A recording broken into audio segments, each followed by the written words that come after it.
Hey y'all, it's Alicia and welcome back to Alicia's Crafty Hoplop. I'm super excited to be here and welcome to Crafty Michelle's Alice in Wonderland collab, y'all. Well, this is week 1 of 2, and before I present you with my project, and I'm super excited to do that, I want to thank Crafty Michelle for including me again. Michelle knows how much I love Alice and how excited I would be about this project, so thank you, thank you, thank you.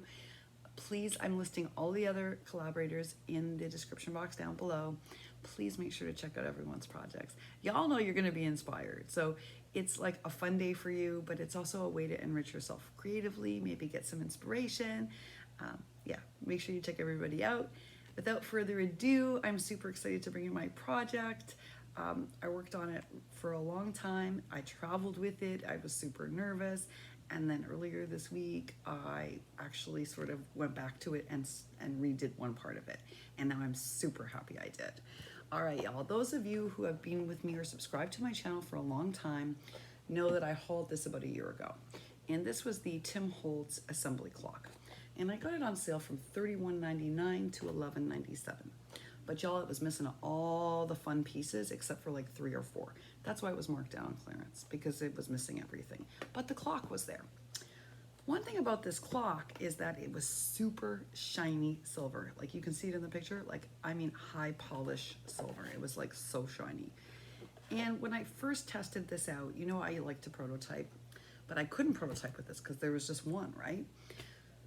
I didn't like the way the silver looked though. When I put all the pieces together before I glued everything in, I just didn't like the way the silver looked. But you all know, if you watch my Halloween collab, I wasn't real happy with my mixed media box either. So I was like, do I feel confident enough to like make this a whole new thing using mixed media? Well, y'all, I took the plunge and I'm sure glad I did, because I did not care for that bright silver.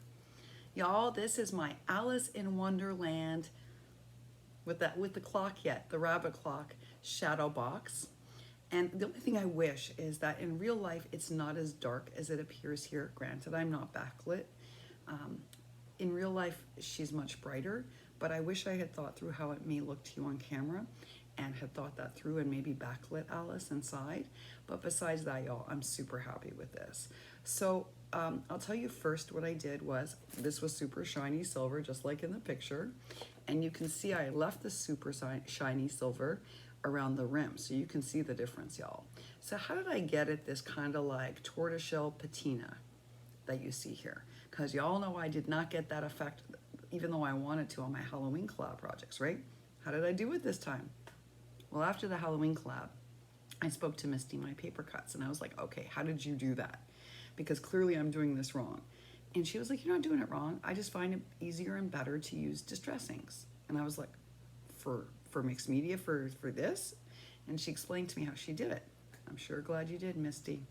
So the first thing I did for this was I painted all of it except for the rim in gesso. That was the first thing I did, in golden gesso. Once that dried, I chose, instead of using Finnabair, this was a big area to cover. And Finnabair is a bit, Finnabair waxes, although I love them for small details, when you're covering a big surface, it would be so expensive, number one, and number two, I just don't feel like they're not creamy enough. But I'll tell you what is, Deco Arts Metallic Luster. What's different about this versus Finnabair Wax is that this is more like a mousse, y'all. And when I first bought it, I didn't like it because of that. But now I've learned when I'm doing a big surface like this, I've learned 2 things. It's perfect for that. Because it's creamy, you need very little to cover a large surface. So I used Silver Spark Deco Arts Metallic Luster. And my husband was laughing. He's like, wait, it was silver, then you painted it white, and then you made it silver again? I said, yeah, but this is a different kind of silver. I wanted this like muted metallic silver, not this bright chromy silver. So the first thing I did was, after the gesso, is I coated it in the Silver Spark. Then I used a combination of Mermaid Lagoon and Cracked Pistachio to give it the patina look. So like, and I went looking for natural like bends and natural rivets in the actual metal and in the brush strokes to give it that texture. Then the nice thing about this product versus Finnabair is that if you take a cloth and you rub the silver, it gets a high luster, like a high polish buff. So you see where it's high buff here? That was on purpose. So I went back and with a cloth, I actually got the shading so that all of the, like the bright silver would come through. So that's how I got this patinaed look, but I didn't want it to be so just silver. So indelicately in certain places, I also use spun sugar so that when you look at it in real life, in certain spots, like see how it looks like a cracked oyster shell? That's from using spun sugar. So it doesn't just look like straight on silver meets patina. It's got that nice oyster shell effect.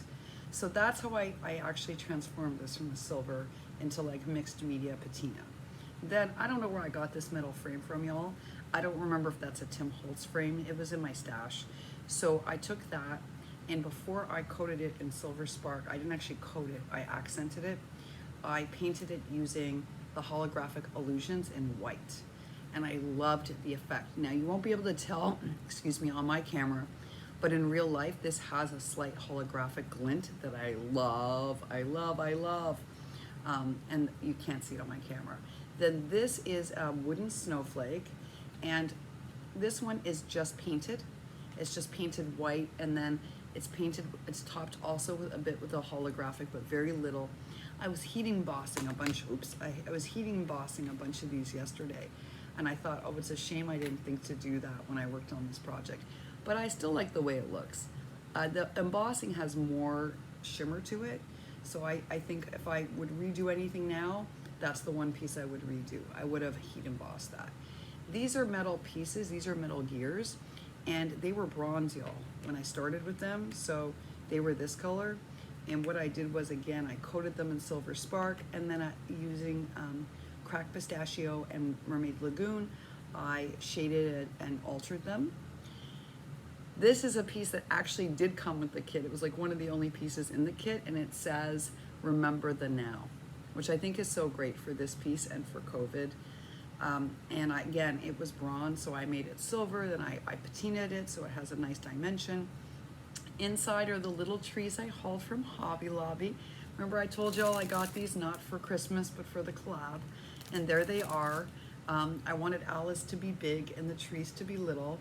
And then for the snow, I did a combination of, I did a thick layer of Creatology's holographic pieces, and you can see that down here. So the first layer of snow, which is quite thick, are those. And then one by one, y'all, I took these little pom-poms and built them up like snow. And then in the back is coated in holographic white.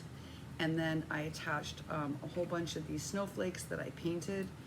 And then I attached all the pom-poms one by one. And that, y'all, is my Alice in Wonderland shadow box for Crafty Michelle's Alice in Wonderland collab.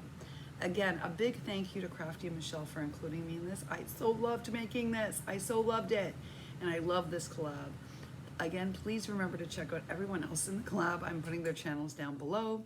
And we will be back on next week with yet another Alice project, and that will be our finale. It's a quick collab, y'all, just 2 weeks. Thank you so much for watching. If you have any questions, leave them down below. I'll make sure to answer them as soon as I can. Take real good care, and happy weekend to y'all. Bye for now.